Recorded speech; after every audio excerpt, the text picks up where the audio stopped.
सतगुरु साहिब जी की जय हो। सतनाम साहिब। हे साहिब, आपका अनंत अनंत शुक्रिया, अनंत अनंत आभार। साहिब जी आपकी सर्वदा ही जय जयकार। आदरणीय सर्व संतों की जय हो। उपस्थित आदर के योग्य सभी जीवात्माओं को मेरा नमन। सतनाम साहिब। आप सब में बैठे परमपिता परमात्मा को शत शत नमन। हरिदर जी का भेद है पाया, सतगुरु चरण जब ध्यान लगाया। था पक्का रंग और पक्की थी देही, अंग संग रहते थे सतगुरु विदेही। सद्गुण की सुई दया का था धागा, सतपुरुष ने एक पल में ही था पागा। सत्यशील धीरज से निखारा, षोडश भानु भया उजियारा। विवेक वैराग्य सद्भाव की ज्योति उजारी, सतपुरुष की मौज थी सारी। साहिब ने हंसा विनाशी बनाया, अमरलोक में वासा कराया। सुंदर रूप देख मद में फूला, अपना आप खोया अमोला। पक्के से कच्चे रंग में आया, हरिदर जी का भेद बुलाया। यही कारण हंसा जीव बनाया, भवसागर में भटका खाया। भटकत भटकत युगन युग बिताए, सतपुरुष दया से सुकृत जियाए। चारों युगन में भेदी संत हैं आते, जीवों को हंस बना ले जाते।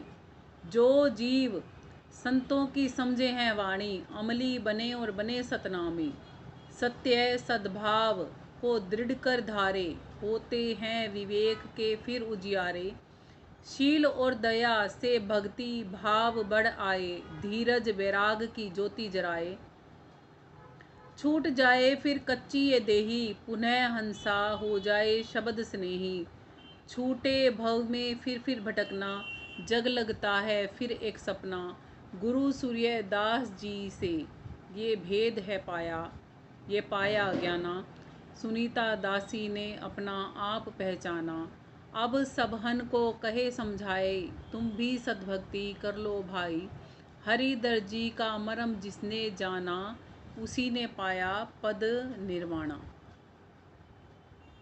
ये निर्वाण पद प्राप्त करना क्या है कि हम कैसे वहाँ मालिक ने बनाए थे, फिर कैसे हम में अहम भाव आया। इसीलिए कहा जाता है जीव में जब जब अहंकार आता है ना, तब तब वो अपना पतन कर लेता है। अभी भी हम मनुष्य के तन में आके भी यदि अहम भाव में अहंकार में जीवन जिएंगे ना, तो हमारा और पतन हो जाएगा। तो हम क्या बन जाएंगे? अगर हम यहाँ से भी गिरेंगे तो हमें कीट पतंगे पशु पक्षी अन्यत्र देहियों में गमन करना पड़ेगा, क्योंकि ये हमारा, ये लगा लो कर्म कह लो, पाप कर्म कह लो, पुण्य कर्म कह लो, या अहम भाव कह लो, ये सब उसी का ही चक्रव्यूह है जिसमें हम फंसे यहाँ पर घूम रहे हैं। इसी में फंस के घूम रहे हैं ना हम। और यही चीज़ की प्रधानता की वजह से ही हमें कर्म अकर्म धर्म अधर्म हमें कुछ भी समझ में ही नहीं आता।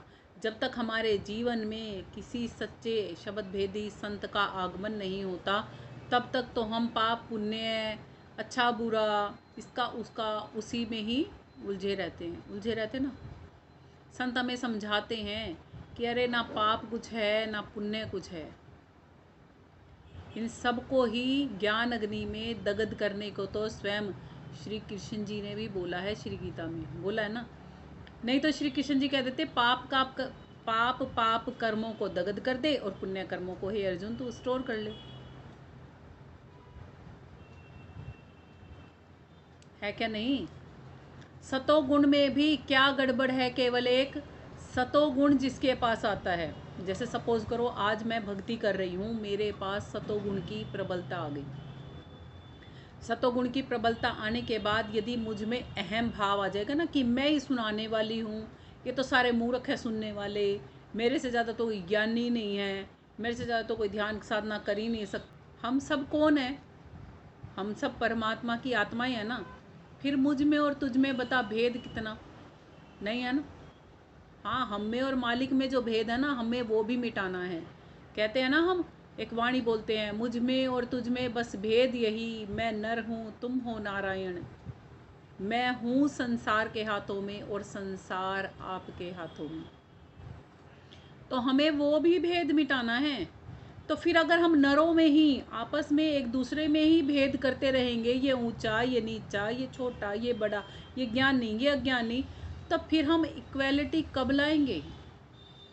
मैं मान सकती हूँ इस चीज़ को कि जब हमें किसी के जितना ज्ञान नहीं होता, हमें लगता है सामने वाले को हमसे ज़्यादा कुछ आता है, तो हम उसे ये बात सहज भाव में बोलते हैं।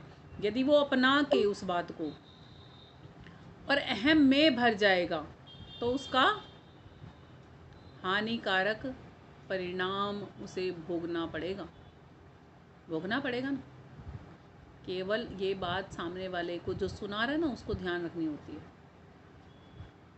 जो अच्छा हमें लगेगा, सपोज करो मुझे आप लोग अच्छे लग रहे हो, तो मैं आपको कहूँगी आप मेरे से ज़्यादा अच्छे हो, मेरे से ज़्यादा क्वालिफाई हो, मेरे से ज़्यादा इंटेलिजेंट हो, कहूँगी ना।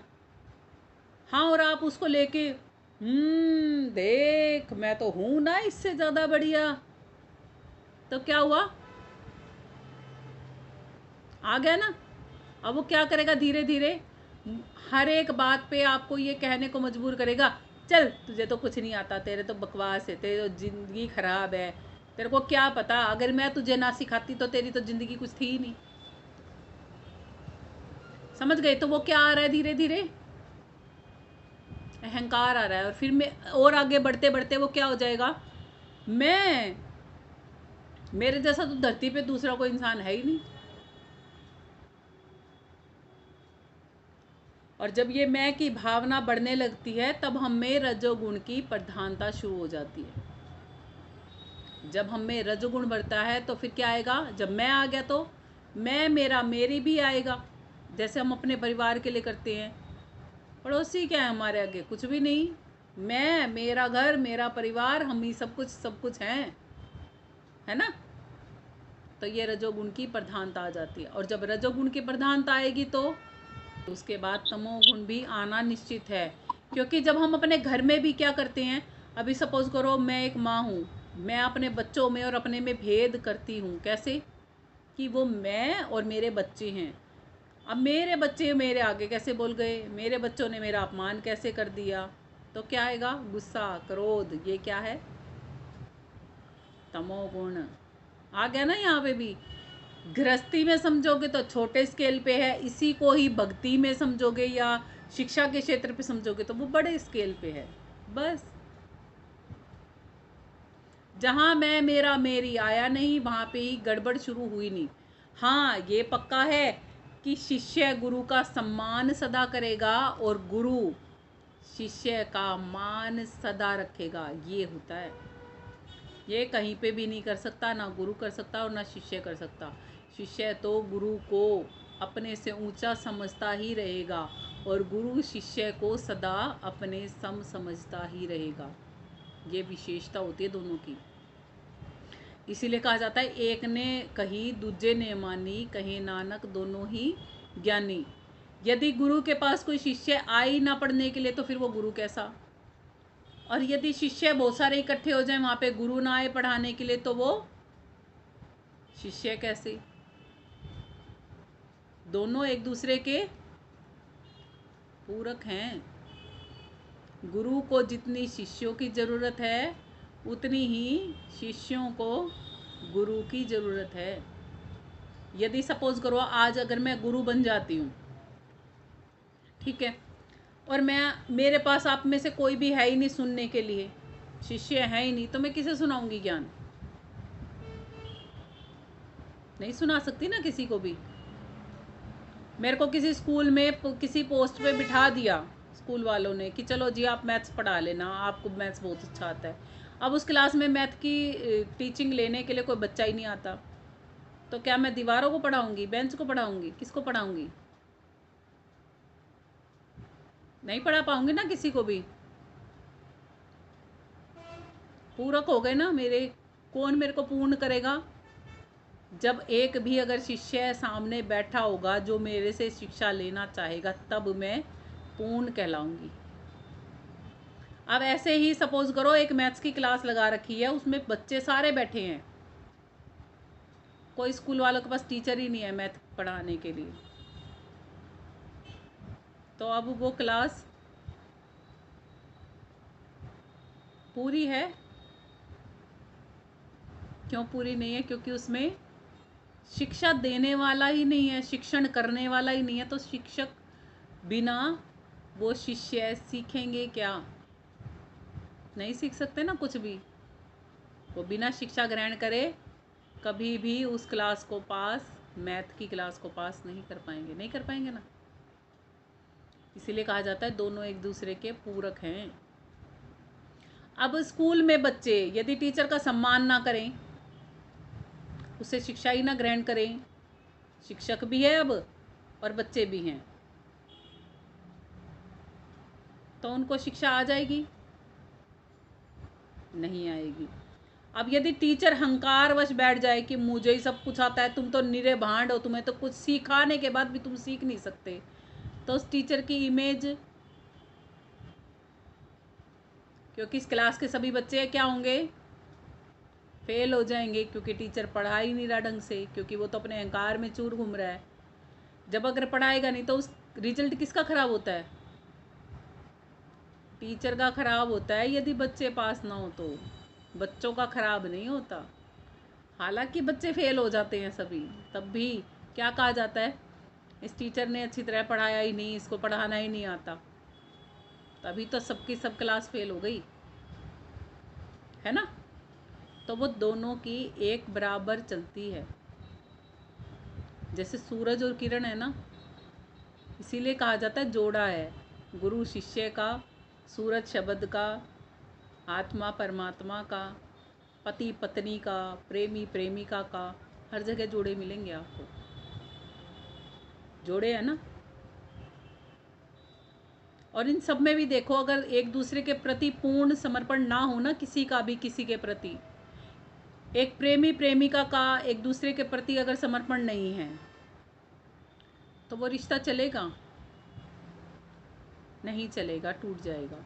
एक पति पत्नी का प्रेम एक दूसरे के प्रति पूर्ण नहीं है, समर्पण पूर्ण नहीं है, तो क्या उनकी गृहस्थी निभ जाएगी? क्या होगा? हर रोज लड़ाई झगड़े, परेशानी, टेंशनें रहेंगी। एक गुरु और शिष्य में यदि मतभेद आ जाए, तो क्या शिष्य और गुरु इकट्ठे रह पाएंगे? नहीं रह पाएंगे।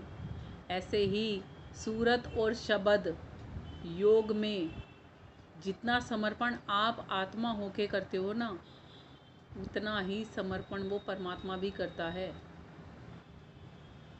आप अपने समर्पण से चूक सकते हो, वो कभी अपने समर्पण से चूकता नहीं, क्योंकि आप उसकी तरफ देखना बंद कर सकते हो, वो तो 24 घंटे और 7 दिन आपको देखता है एक टक। आप छोड़ सकते हो अपनी टकटकी लगानी, वो नहीं छोड़ता। और फिर भी जब आप उसकी तरफ देखते हो, पलक उठा के उसकी तरफ देखते हो, तो क्या वो नहीं दिखता? दिखता है क्या नहीं दिखता? तो फिर बताओ, इतना प्यार, जितना प्यार आप एक प्रेमी प्रेमिका बन के अपने प्रेमी या प्रेमिका से कर सकते हो, जितना प्यार आप एक पति और पत्नी बन के एक दूसरे के रिश्ते को निभाने के लिए समर्पण करते हो, जितना प्यार एक गुरु शिष्य में होता है, जितना प्यार एक माँ बच्चे में होता है, उतना ही प्यार आप यदि परमात्मा से कर पाओगे ना, तो परमात्मा आपसे दूर ना था, ना है और ना ही कभी होगा।